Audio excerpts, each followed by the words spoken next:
Perkenalkan, nama saya Silvi Meliana Putri, NPM 227555154. Di sini saya akan mempresentasikan mengenai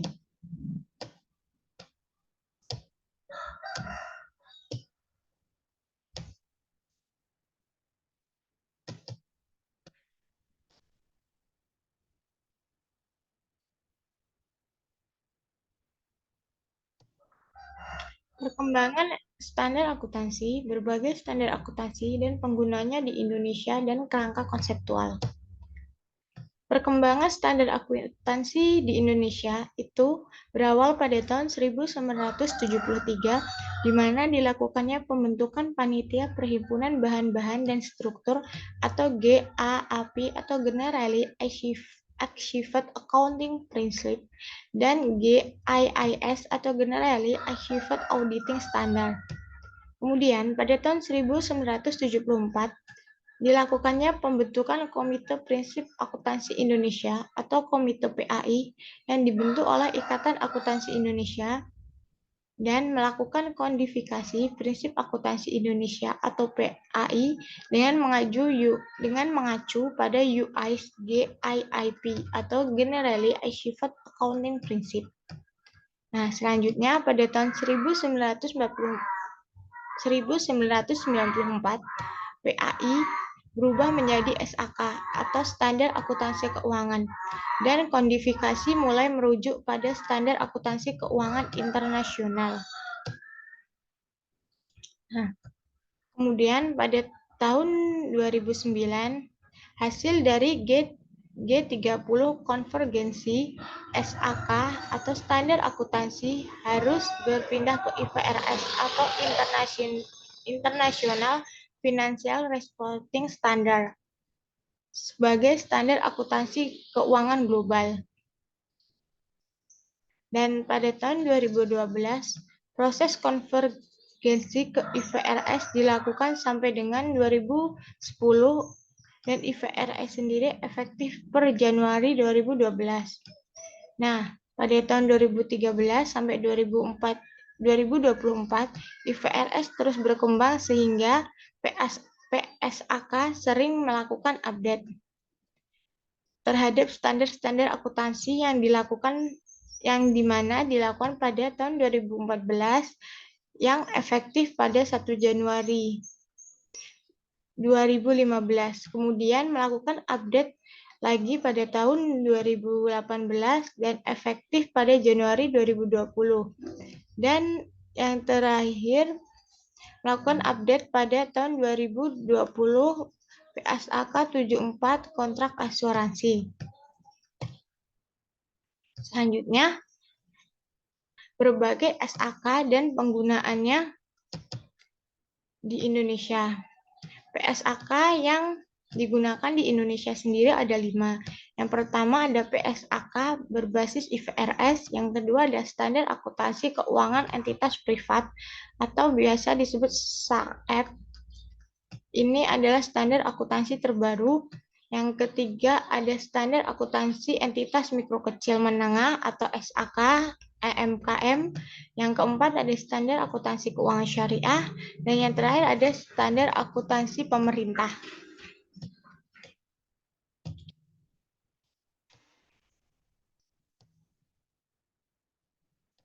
Nah, PSAK berbasis IFRS sendiri adalah penyusunan standar yang digunakan oleh IFRS atau International Financial Reporting Standard dengan menyesuaikan pada kondisi bisnis di Indonesia. Nah, SAK ini menjadi standar dalam pencatatan, penyusunan, dan penyajian laporan keuangan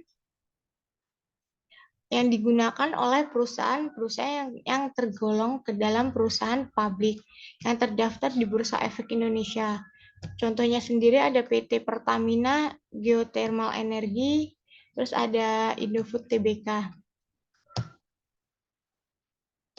Nah, selanjutnya ada Standar Akuntansi Keuangan Entitas Privat atau SAEP. Ini merupakan adopsi dari IFRS for SMEs dengan mempertimbangkan kondisi di Indonesia juga. SAEP disusun untuk memenuhi kebutuhan pelaporan keuangan bagi entitas privat yaitu entitas yang tidak memiliki akuntabilitas publik dan menerbitkan laporan keuangan untuk tujuan umum atau general purpose financial statement bagi pengguna eksternal. SAEP sendiri akan berlaku efektif itu pada tahun 2025. SAEP akan menggantikan SAK, entitas tanpa akuntabilitas. SAEP akan menggantikan entitas tanpa akuntabilitas publik atau ETAP, dan standar ini digunakan oleh perusahaan besar yang tidak terdaftar di Bursa Efek atau perusahaan menengah yang tidak mau menggunakan standar standar SAETAP atau SAMKM. Nah, selanjutnya ada standar akuntansi entitas mikro kecil menengah atau disebut SAMKM. Nah, SAMKM merupakan standar akuntansi keuangan yang berdiri sendiri yang dapat digunakan oleh entitas yang memenuhi definisi entitas tanpa akuntabilitas publik yang signifikan. Nah, menyusun laporan keuangan berdasarkan SAMKM, entitas sendiri harus dapat memisahkan kekayaan pribadi pemilik dengan kekayaan dan hasil usaha entitas tersebut, dan antara suatu usaha entitas dengan suatu entitas lainnya. Nah, SAMKM yang dapat digunakan oleh perusahaan kecil mikro menengah yang penjualannya kurang dari 5 miliar.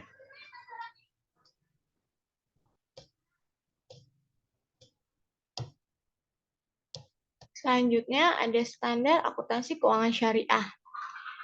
Standar akuntansi syariah ini dibentuk dengan model kerangka umum standar akuntansi, namun ditambah dengan acuan dari Fatwa Majelis Ulama Indonesia. Ditunjukkan untuk entitas yang melakukan transaksi syariah, baik dilakukan entitas lembaga syariah maupun lembaga non-syariah.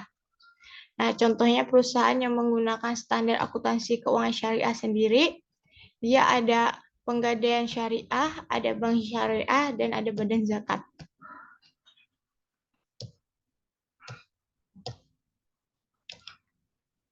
Dan yang terakhir, standar akuntansi pemerintah atau SAPA.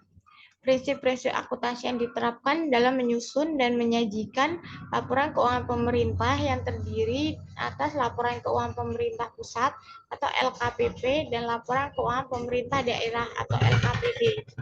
Dalam rangka transparansi dan akuntabilitas penyelenggaraan akuntansi pemerintah serta meningkatkan kualitas LKPP dan LKPD. Nah, selanjutnya kita akan membahas tentang kerangka konseptual pelaporan keuangan.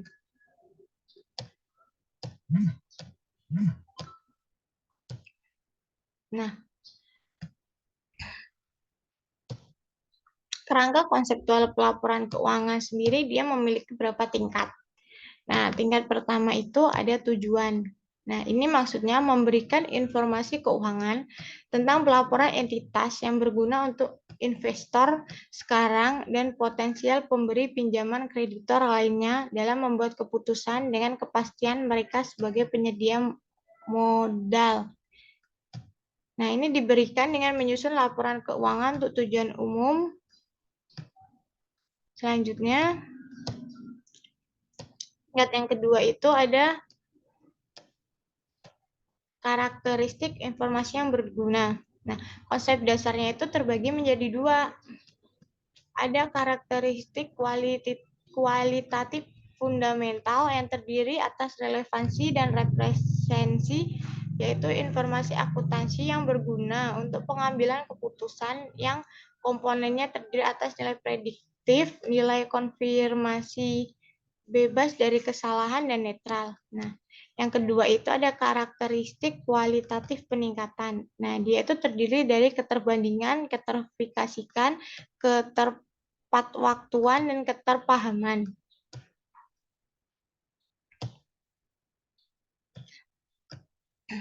Tingkat ketiga ada unsur pelaporan keuangan. Nah, itu terdiri dari aset. Aset sendiri adalah sumber daya bernilai ekonomi milik pribadi atau perusahaan dan diharapkan bisa menghasilkan keuntungan di masa mendatang. Sementara itu, di dunia akuntansi, pengertian aset sendiri adalah komponen aktiva tercantum dalam laporan neraca dan dibandingkan jumlahnya dengan pasiva atau liabilitas dan ekuitas. Unsur laporan keuangan kedua adalah liabilitas, yaitu kewajiban yang harus dibayar oleh perusahaan.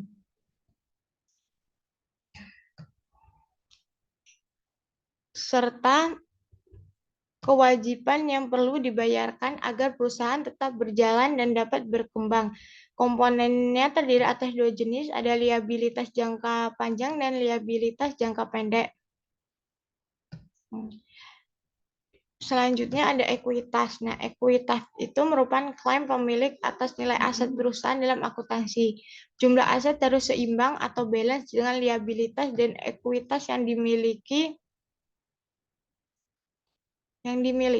Nah, selanjutnya ada komponen penghasilan adalah uang atau nilai yang diterima badan usaha atau individu sebagai imbalan atas penyediaan barang dan jasa melalui penanaman modal. Penghasilan yang datang dari pekerjaan disebut sebagai upah atau gaji. Nah, yang terakhir ada unsur laporan keuangan berupa beban. Nah, beban ini merupakan biaya yang diperlukan atau dikeluarkan guna memperoleh sebuah hasil di kemudian hari.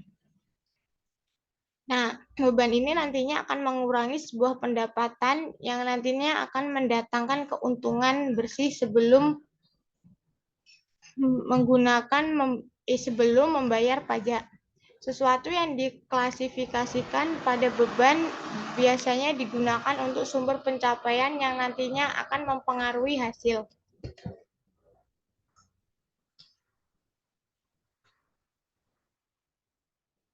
Selanjutnya ada pengakuan dan penghentian pengakuan. Nah, proses pengakuan itu adalah suatu proses pencatatan laporan keuangan di mana transaksi tersebut akan dicatat atau tidak akan dicatat. Nah, kriteria pengakuan itu ada relevansi, itu ketidakpastian ekstensi, ada probabilitas dari arus kas masuk atau arus kas keluar, manfaat ekonomi, yaitu representasi tepat, ketidakpastian pengukuran. Nah, maksudnya itu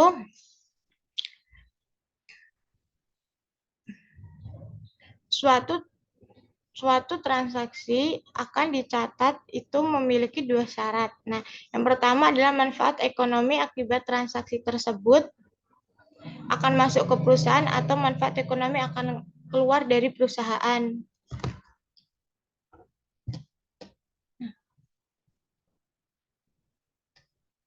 Selanjutnya ada pengukuran. Pengukuran sendiri ini memiliki dasar pengukuran, yaitu ada biaya histori, yaitu biaya yang telah dikeluarkan dan dibayar di masa lalu. Biaya ini biasanya ditangguhkan dan diakui di masa depan sebagai biaya yang berkelanjutan.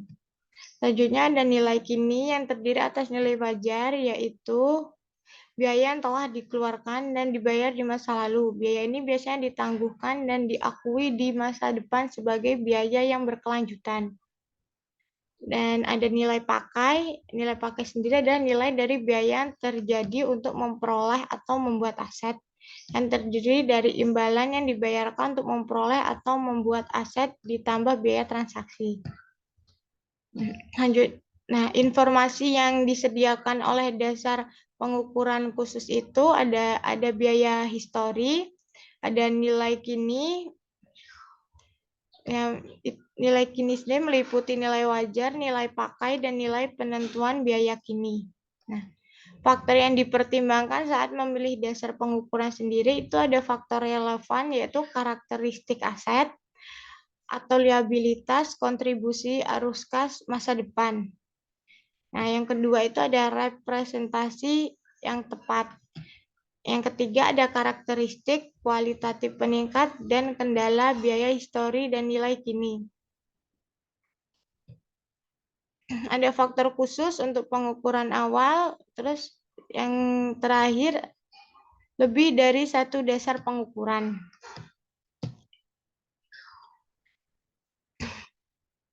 Prinsip yang keenam itu ada prinsip pengukuran adalah biaya perolehan jumlah kas atau setara kas yang dibayarkan atau nilai wajar imbalan lain yang diberikan untuk memperoleh suatu aset pada saat perolehan atau konstruksi sampai dengan aset tersebut dalam kondisi dan tempat yang siap untuk digunakan. Yang kedua, nilai wajar adalah estimasi harga suatu aset barang atau jasa yang dimaksudkan untuk mewakili estimasi biaya secara akurat. Selain itu, nilai wajar yang termasuk indikator penting untuk mengetahui kondisi keuangan perusahaan yang dilihat dari laporan keuangannya. Yang ketiga itu ada pengakuan. Pengakuan beban, yaitu pengakuan sendiri ada Nomor 3 itu ada pengakuan beban terjadi, yaitu pada saat beban tersebut dikeluarkan, beberapa jumlah, dan bagaimana hubungan beban yang dikeluarkan tersebut dalam kegiatan operasi perusahaan. Nah, ini prinsip merupakan prinsip dari kerangka konseptual pelaporan keuangan.